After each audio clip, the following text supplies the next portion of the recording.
আসসালামু আলাইকুম সকল দর্শক শ্রোতাকে আমন্ত্রণ জানিয়ে শুরু করছি চ্যানেল আই সংবাদ স্টুডিওতে আপনাদের সাথে আছি মোহাম্মদ রাইহান।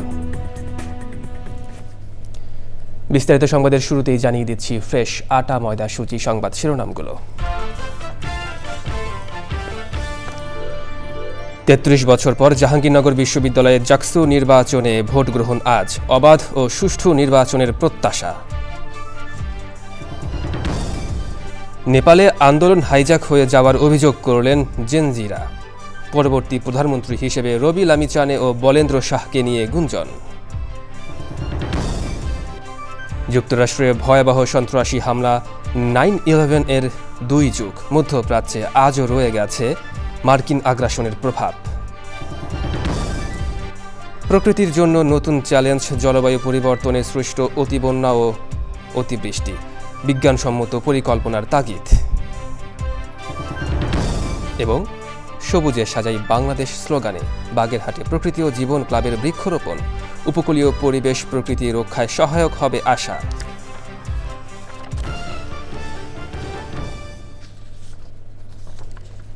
দর্শক, সংবাদ শিরোনামগুলো জানাচ্ছিলাম।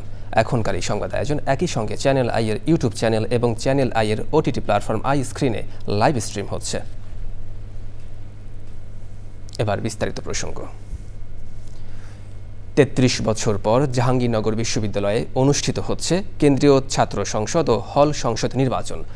ভোট ঘিরে উৎসবের আমেজ বিরাজ করছে ক্যাম্পাসে। সুষ্ঠু নির্বাচনে নতুন নেতৃত্ব বেরিয়ে আসবে এমন আশা ভোটার, প্রার্থী ও বিশ্ববিদ্যালয় প্রশাসনের। ক্যাম্পাসের নিরাপত্তায় পুলিশের সঙ্গে থাকছে বিজেপি। সকাল ৯টায় শুরু হবে ভোট গ্রহণ। লুৎফর রহমান সোহাগের রিপোর্ট। ৩ দশক পর এক ঐতিহাসিক মুহূর্তে জাহাঙ্গীরনগর বিশ্ববিদ্যালয়। প্রায় ১২,০০০ ভোটারের রায়ে শিক্ষার্থী প্রতিনিধি পেতে যাচ্ছে কেন্দ্রীয় ছাত্র সংসদ জাকসু। ১০ম জাকসু নির্বাচনে ভোটে লড়ছেন ২৫০ প্রার্থী।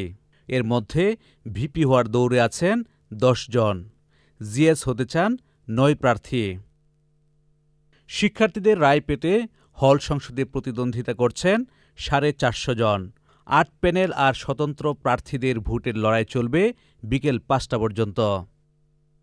২১ কেন্দ্রের ২২৪ বুথে নেতৃত্বের ভার কাদের দিকে যাবে সেই ফলাফল জানা যাবে ডিজিটাল স্ক্রিনে। বিশৃঙ্খলা এড়াতে আইনশৃঙ্খলা বাহিনীর পাশাপাশি সিসি ক্যামেরার নজরদারির আওতায় রয়েছে পুরো campus. Lutfor Rahman Sohag, Channel i. জীবন মৃত্যুর সন্ধিক্ষণে শিল্পী ফরিদা পারভিন। ঢাকার একটি হাসপাতালে লাইফ সাপোর্টে আছেন। লালনের গানের গুণী এই শিল্পী। চিকিৎসকরা বলছেন, ফরিদা পারভিনের স্বাস্থ্যের অবনতি হয়েছে। শারীরিকভাবে তিনি এখন আশঙ্কাজনক অবস্থায় রয়েছেন। লুৎফর রহমান সোহাগের আরও একটি রিপোর্ট। বাংলা গানে যারা অমরত্ব ছুঁয়েছেন তাদের একজন ফরিদা পারভিন। তার কণ্ঠে লালনের গান বিশ্বজুড়ে শ্রোতাদের সামনে অনন্য এক প্রতীক হয়ে আছে। দীর্ঘদিন ধরে অসুখের সঙ্গে লড়াই করা ফরিদা পারভিন চলতি বছরই একাধিকবার হাসপাতালে ভর্তি হন। ডায়াবেটিস, কিডনি সমস্যাসহ নানা জটিলতা নিয়ে সবশেষ তিনি হাসপাতালে ভর্তি হন গত ২ সেপ্টেম্বর। হ্যাঁ, ডায়াবেটিস, কিডনি, সেপটিক শকে আছেন। সেপটিক শক আমরা বলি যখন ব্লাড প্রেশার থাকে না, সেটাকে আমরা হচ্ছে সেপটিক শকে বলি। এবং আমরা রিসেন্টলি একটা ট্রোপোনিন রিপোর্ট করেছি, ওটাতে দেখা যাচ্ছে রিসেন্ট একটা হার্ট অ্যাটাকও হয়েছে। তো এটা আমরা যতই ওষুধ দিচ্ছি না কেন, কিছু ইন্টারভেনশনও করা সম্ভব হচ্ছে না, বিকজ হচ্ছে উনি সেই স্টেবল কন্ডিশনে নাই, সম্ভব হয়নি আর কি আমাদের। এখন আসলে কোনো কিছু কন্ডিশনেই নাই, এখন হচ্ছে জাস্ট ওয়েট অ্যান্ড সি। কন্ডিশনটা খুবই খারাপ। চিকিৎসায় সাড়া না দেওয়া ফরিদা পারভিনের জন্য এখন কেবল মিরাকুলি ভরসা, বলছেন চিকিৎসকরা। Lutfur Rahman Sohag, Channel I, Dhaka. নেপালে 2 দিনের রক্তক্ষয়ী বিক্ষোভ ও প্রধানমন্ত্রীর পদত্যাগের পর নিরাপত্তা ফেরানোর দায়িত্ব নিয়েছে সেনাবাহিনী। সরকার পতন ঘটানো আন্দোলন সুবিধাবাদী অনুপ্রবেশকারীরা ছিনতাই করেছে, এমন অভিযোগ করেছে জেনজি আন্দোলনকারীরা। প্রধানমন্ত্রী সহ গোটা সরকার ব্যবস্থা ধসে পড়ার পর বিশৃঙ্খল দিন পার করে কাঠমান্ডুতে বুধবার ছিল অনেকটাই শান্ত। পুনরায় চালু হয়েছে কাঠমান্ডুর বিমানবন্দর। পরবর্তী সরকার গঠন এবং কে হচ্ছেন নেপালের পরবর্তী প্রধানমন্ত্রী তা নিয়ে চলছে গুঞ্জন। চলমান সংকট সমাধানে রাজনৈতিক দলগুলোর মধ্যে চলছে সংলাপের প্রস্তুতি।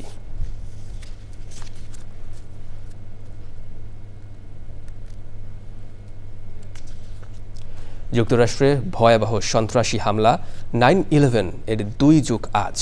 2001 সালের এদিনে যুক্তরাষ্ট্রের ইতিহাসে ভয়াবহ সন্ত্রাসী হামলা হয়। হামলার প্রায় 3000 মানুষ নিহত হয়। হামলার জন্য ওসামা বিন লাদেনের সংগঠন আল কায়দাকে দায়ী করে যুক্তরাষ্ট্র।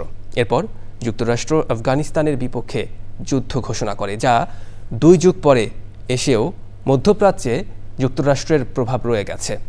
এছাড়া নিউ ইয়র্ক সিটিতে 9/11 স্মৃতিস্তম্ভ এবং জাদুঘরের নিয়ন্ত্রণ ফেডারেল সরকার নিতে চায় বলে জানিয়েছেন মার্কিন প্রেসিডেন্ট ডোনাল্ড ট্রাম্প। সুব্রত গাইনের রিপোর্ট। 2001 সালের 11ই সেপ্টেম্বর এই দিনে যুক্তরাষ্ট্রের ইতিহাসে ভয়াবহ সন্ত্রাসী হামলা হয়, যা 9/11 নামে পরিচিত। সেদিন মানুষের আহাজারি আর আর্তনাদে ভারী হয়ে ওঠে যুক্তরাষ্ট্রের আকাশ। যে হামলার ভয়াবহতায় শুধু যুক্তরাষ্ট্র নয়, থমকে গিয়েছিল গোটা বিশ্ব।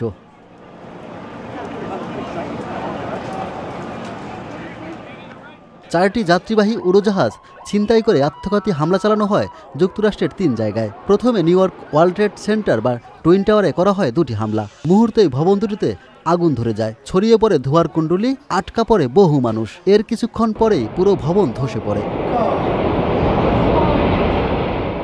তৃতীয় হামলা হয় যুক্তরাষ্ট্রের প্রতিরক্ষা মন্ত্রণালয়ের সদর দপ্তর পেন্টাগনে। তবে চতুর্থ বিমান হামলাটি সফল হয়নি। পেনসিলভেনিয়ায় বিমানটি বিধ্বস্ত হয়। ভয়াবহ এসব হামলায় 77 দেশের 2977 জন মানুষ নিহত হন। আহত হন 6000-এরও বেশি মানুষ। হামলার পেছনে ওসামা বিন লাদেনের সংগঠন আল কায়দার দিকে আঙ্গুল তোলে যুক্তরাষ্ট্র। টুইন টাওয়ারে হামলার পর দায় স্বীকার করেছিল আল কায়দা নেটওয়ার্ক। এর জেরে তৎকালীন মার্কিন প্রেসিডেন্ট জর্জ ডব্লিউ বুশ সন্ত্রাস দমনে আফগানিস্তানে যুদ্ধ ঘোষণা করেন, যার রেশ ইরাক, ইরান, সিরিয়া সহ মধ্যপ্রাচ্যের দেশে এখনও রয়ে গেছে। নিউ ইয়র্ক সিটিতে 9/11-এর স্মৃতিস্তম্ভ এবং জাদুঘরের নিয়ন্ত্রণ ও রক্ষণাবেক্ষণ ফেডারেল সরকার নিতে পারে কিনা তা খতিয়ে দেখছে বলে জানিয়েছেন ডোনাল্ড ট্রাম্প। নিউ ইয়র্ক শহরের স্মৃতিসৌধে নিহতদের স্বজনরা সহ দেশবাসী শ্রদ্ধায় স্মরণ করছে এই দিনটি। Subrata Gain, channel I. ভৌগোলিক অবস্থান ও ভূপ্রাকৃতিক কারণে নদী ও বর্ষার সাথে সহাবস্থান বাংলাদেশের, কিন্তু জলবায়ু পরিবর্তনের ফলে সৃষ্ট অতিবৃষ্টি ও বন্যা প্রাণ প্রকৃতির জন্য নতুন চ্যালেঞ্জ হয়ে দাঁড়িয়েছে। বিশেষজ্ঞরা বলছেন, বিজ্ঞানসম্মত পরিকল্পনা, অবকাঠামো সংস্কার, প্রকৃতি নির্ভর সমাধান এবং জনগণের অংশগ্রহণে দুর্যোগের ক্ষয়ক্ষতি কমানো সম্ভব। অতিবৃষ্টি ও বন্যা নিয়ে ফজা হাসির ডেস্ক রিপোর্ট।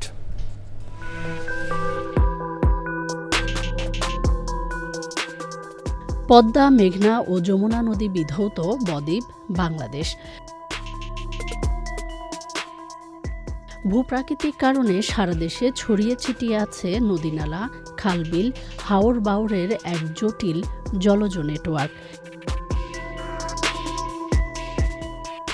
যা বর্ষায় একদিকে প্রাণের সঞ্চার করে, অন্যদিকে অতিবৃষ্টি ও উজানের ঢলে বৃদ্ধি পায় বন্যার ঝুঁকি। ক্রমবর্ধমান বৈশ্বিক উষ্ণতায় বায়ুমণ্ডলে জলীয় বাষ্পের ঘনত্ব বেড়ে যাওয়ায় অতিবৃষ্টিসহ ঘন ঘন প্রাকৃতিক দুর্যোগের হুমকিতে বাংলাদেশ।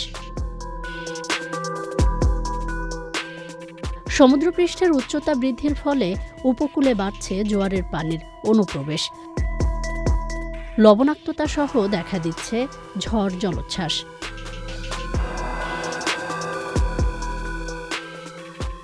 খাল, জলাশয় ভরাট ও অপর্যাপ্ত ড্রেনেজ ব্যবস্থায় পানি নিষ্কাশন ব্যাহত হওয়ায় শহরাঞ্চলে দেখা দিচ্ছে দীর্ঘস্থায়ী জলাবদ্ধতা।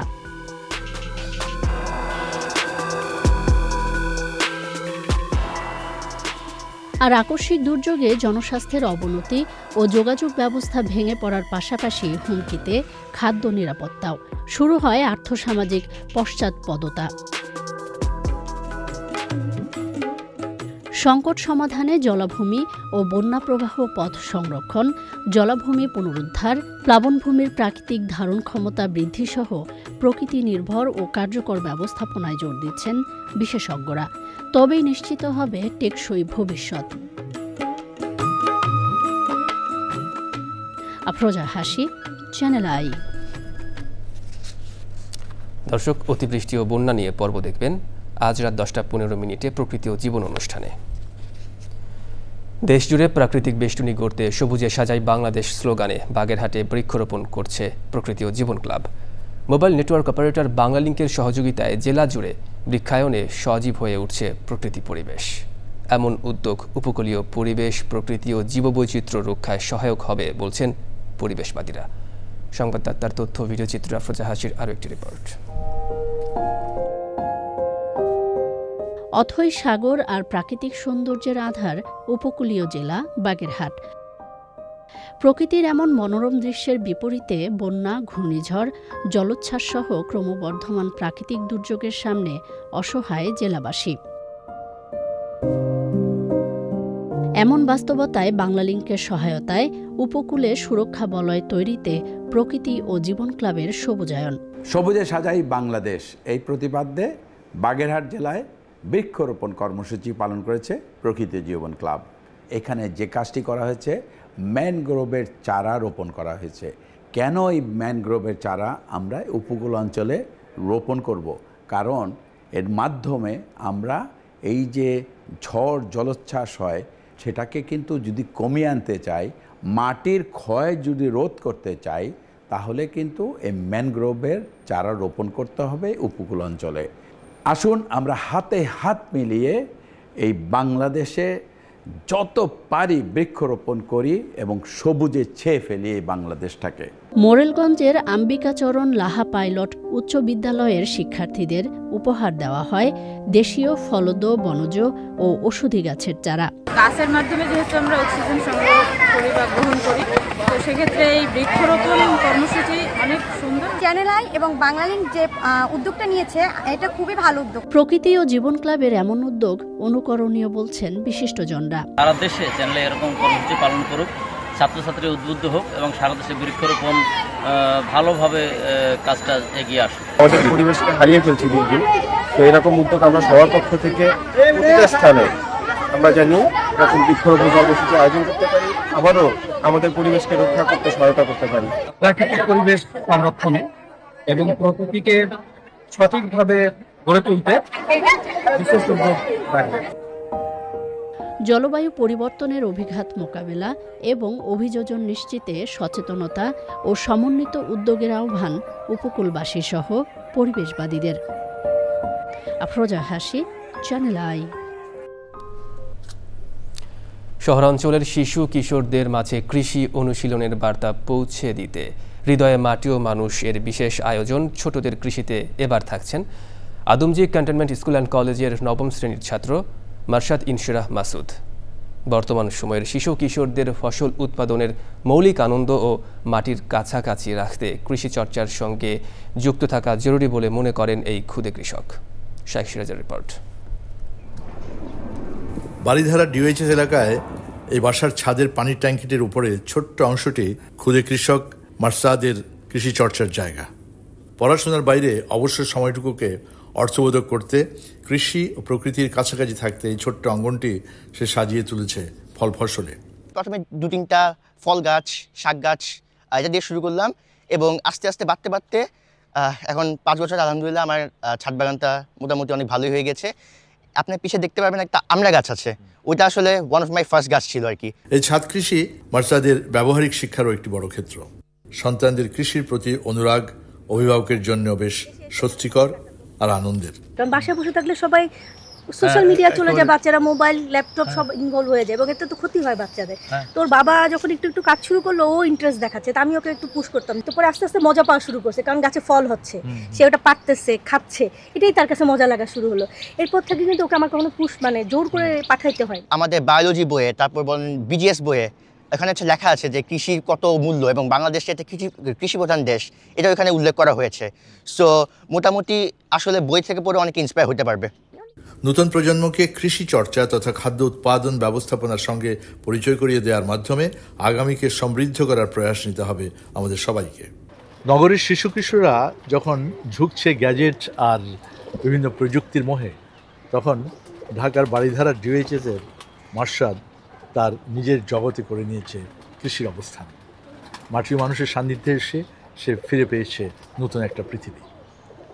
দেশের শিশু কিশোররা যদি এই বয়স থেকেই প্রকৃতির সাথে এভাবে যুক্ত হতে থাকে, গাছগাছালির সাথে যুক্ত হতে পারে, তাহলে নতুন একটা বাংলাদেশ তারা করতে পারবে।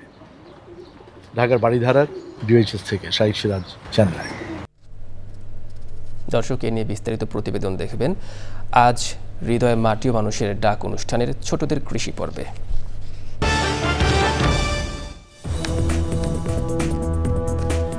দর্শক, বিরতির পর আরো একবার স্বাগত চ্যানেল আই সংবাদে। এবার কৃষি সংবাদ।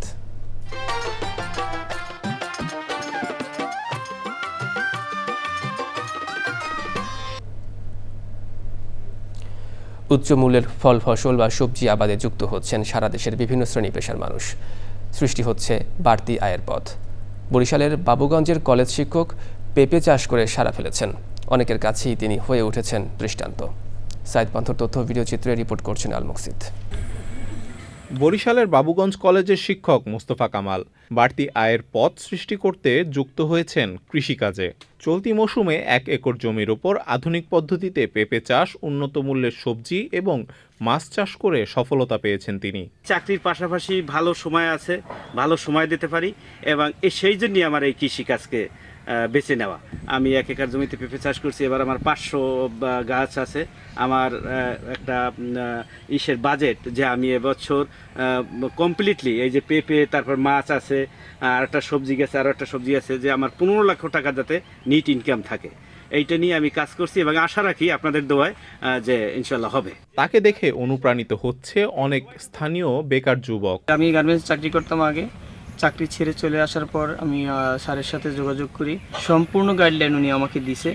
এখন আমারও প্রায় 200 গাছের মতো আল্লাহর রহমতে আছে। যুবক ভাইদের জন্য যারা বেকার আছে, যারা কৃষিকাজে আগ্রহ আছে, তারা স্যারের পরামর্শ অনুযায়ী বা আমাদের বাগানে আসলে তারা দেখে অবশ্যই এই কাজটা করবে এবং তারা লাভবান হবে। কোনো মানুষ এবং বেকার থাকা পারবে না এবং কোনো দারিদ্রতা বলতে কোনো কিছু থাকবে না বাংলাদেশ। পেঁপে সহ উচ্চ মূল্যের ফল ফসল আবাদে দিন দিন এলাকাটি সমৃদ্ধ হয়ে উঠছে বলছে কৃষি বিভাগ। আমাদের কৃষকরা এই বিষয়ে ব্যাপকভাবে সাড়া জাগিয়েছে পেঁপের আবাদের ক্ষেত্রে এবং তাদের মধ্যে এই সাড়া জাগানোর ফলে আমরা মাঠ পর্যায়ে আমাদের উপসহকারী কৃষি কর্মকর্তা সহ আমরা সকলে মাঠ পর্যায়ে তাদেরকে পরামর্শ প্রদান করছি, নতুন জাত সম্বন্ধে পরিচিতি দেওয়ার ক্ষেত্রে তাদেরকে উদ্বুদ্ধ করছি। কলেজ শিক্ষকের নেয়া কৃষি উদ্যোগটি এলাকার অন্য সব পেশাজীবীদের জন্য হতে পারে অনুসরণীয়। আল মুকসিদ, চ্যানেল আই। এবার প্রকৃতি সংবাদ।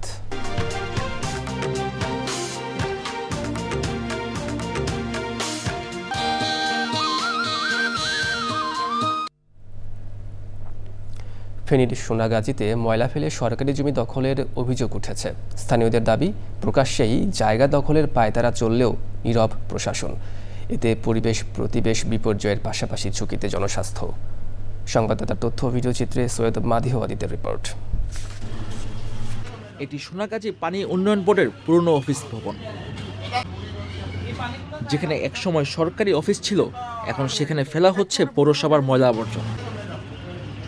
ময়লার দুর্গন্ধে অতিষ্ঠ পথচারী সহ স্থানীয়রা। বাড়ছে রোগবালাই। এই ময়লার কারণে আমাদের এখানে গন্ধ, তারপরে যায় আগুন দিয়ে, আগুনের কারণে ধোঁয়া উঠে, আমাদের চলাচলে অসুবিধা। আমাদের এটা প্রতিহিংসামূলকভাবে আমাদের পুরো এলাকাকে এই ময়লা স্তূপ দিয়ে ঢাকানো হয়েছে। ময়লা আবর্জনা জলাশয়ে মিশে বন্ধ হচ্ছে পানি নিষ্কাশনের পথ। সৃষ্টি হচ্ছে দীর্ঘস্থায়ী জলাবদ্ধতা। আমাদের এই খালের দীর্ঘদিন কোনো সংস্কার হয় নাই, যার ফলশ্রুতিতে আমাদের এলাকায় জলাবদ্ধতার সৃষ্টি হয়। আমরা যে পৌরসভা নাগরিক হিসাবে এবং পৌরসভা আমরা বলি অধিকার বলি মুখে, কিন্তু পৌরসভার আমরা কিছুই আমরা পাইছি না। পৌরসভা হওয়ার পর থেকে আমরা দাবি তুলে আসছি এই খাল খননের জন্য, কিন্তু বড় দুঃখের বিষয় এই খাল আজ পর্যন্ত কোনো খনন হয় নাই। সমস্যা সমাধানে দ্রুত ব্যবস্থা নেওয়ার কথা জানিয়েছে পৌরসভা। পৌর নাগরিক যারা আছেন তারা যেন সুস্থির থাকেন, আমাদের এই গার্বেজ প্রপারলি একটি নির্ধারিত স্থানে জানতে পারি, সেই জায়গাটি সিলেকশনের কাজ চলছে। মাত্র 5 বর্গ কিলোমিটার আয়তনের সোনাগাজী পৌরসভার প্রায় 30,000 মানুষের বসবাস। পরিবেশ প্রতিবেশ রক্ষার পাশাপাশি বিপুল এই জনগোষ্ঠীর দুর্ভোগ কমাতে কঠোর ভূমি রক্ষা নীতি, নিয়মনীতি, নজরদারি আর আধুনিক বর্জ্য ব্যবস্থাপনার দাবি জানিয়েছে সচেতন মহল। সৈয়দ মাদিহ আদিত, প্রকৃতি ও জীবন ডেস্ক, চ্যানেল আই।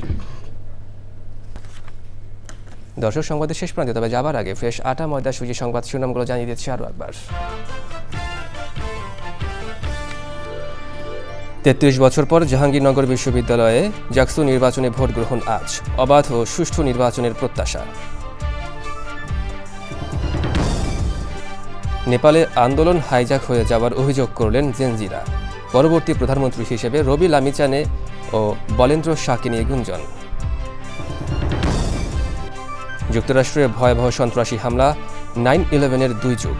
মধ্যপ্রাচ্যে আজও রয়ে গেছে মার্কিন আগ্রাসনের প্রভাব। প্রকৃতির জন্য নতুন চ্যালেঞ্জ, জলবায়ু পরিবর্তনে সৃষ্ট অতিবৃষ্টি ও বন্যা, বিজ্ঞানসম্মত পরিকল্পনার তাগিদ।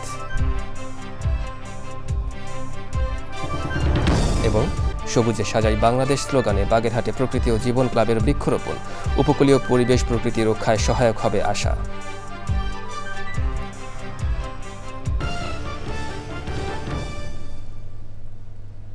দর্শক, চ্যানেল আইয়ের সর্বশেষ সংবাদ জানতে ভিজিট করুন channelionline.com-এ। যুক্ত থাকুন আমাদের সোশ্যাল মিডিয়ার প্ল্যাটফর্মগুলোর সাথে। পরবর্তী শীর্ষ খবর দেখার আমন্ত্রণ। ধন্যবাদ সবাইকে।